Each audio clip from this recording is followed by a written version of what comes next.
It's showtime right now. It's the world's largest fairground show. The World of Wonders. It's the 26th year we've been at this fair. Why do they keep bringing us back?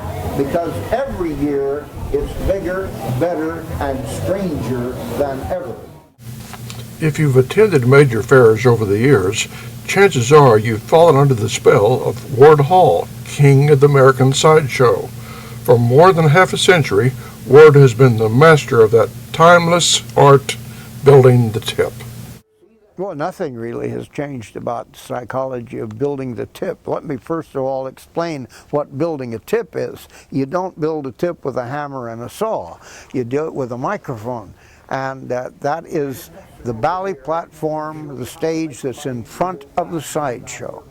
You gather together a crowd by entertaining them with something and then telling them the story, which we call making the opening for the sale of the sideshow tickets. And when you gather the crowd together, that's building the tip, because the tip is the crowd. And now, ladies and gentlemen, if you'll all gather right over here, we're going to have the little man entertained for you. He's going to light up the torches and show you why they call him the hottest man in town. And it's a psychological thing. You start by doing something spectacular if you can. We'll say, for instance, when I was young and I juggled, I would always juggle the fire torches and be able to throw them way high and do triples because they could see that for quite a ways. You do something that is sort of sensational to draw the people to you, and always it's important to have pretty girls on the ballet stage.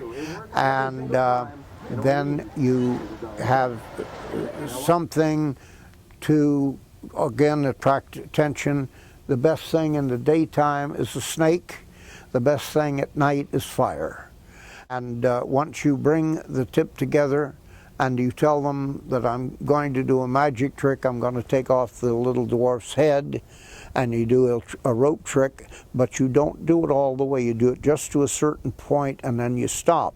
Or you're going to have the man or the lady swallow the sword, and you show them the sword, tell them what it is, and you pick the big long one, and that is a Knights of Columbus ceremonial lodge sword. And it has a 27-inch solid steel blade, and when he swallows that, it will go all the way down until it hits the bottom of his stomach. But you don't have him do that yet, because before they do the trick, or before you finish the trick, then you make the opening.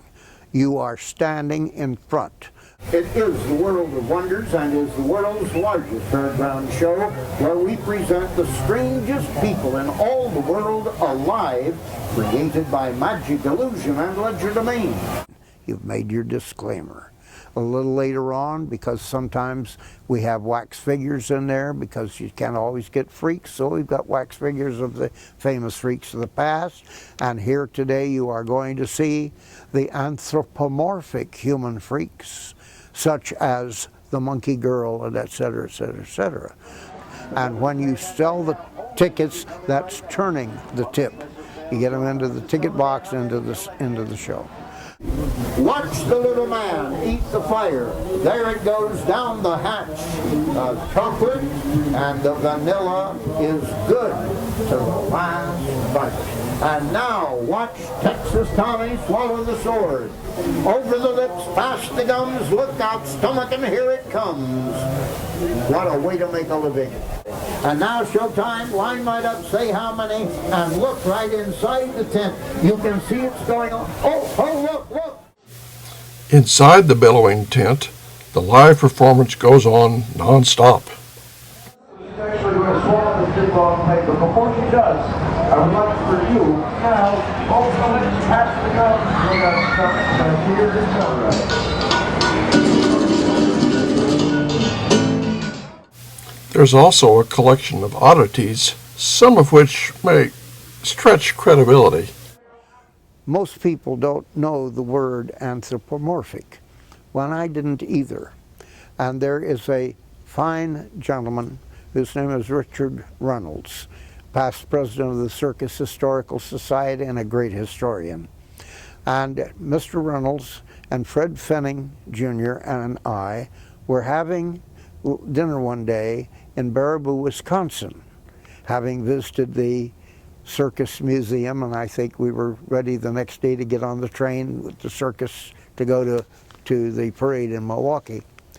And Richard Reynolds, a very fine gentleman, a native of Atlanta, Georgia, a personification of the Southern gentleman, speaks with a little accent. And as we're going, and Fred had seen my show, he visits me every year, Mr. Fenning. Richard had never seen the show. I don't know if he ever has yet, but he said, well, Ward, exactly what do you have in your show? And I said, well, we have this and that and the other, the illusions and the wax figures. He said, oh, you have anthropomorphic freaks. I said, Mr. Reynolds, please bring that down to my third grade education and tell me what you just said. Oh, he's anthropomorphic, manufactured to resemble human. Greatest word was ever invented for a sideshow man, because you have anthropomorphic freaks. From the New Jersey State Fair at the Meadowlands, I'm Lane Talburt. Hurry along. Now they go, now they show, now they entertain. It's going on, there's no waiting. You don't have to wait, there's no delay. We've got the special going on now. Don't miss this big show. It's the World of Wonders. It's the world's largest fairground show.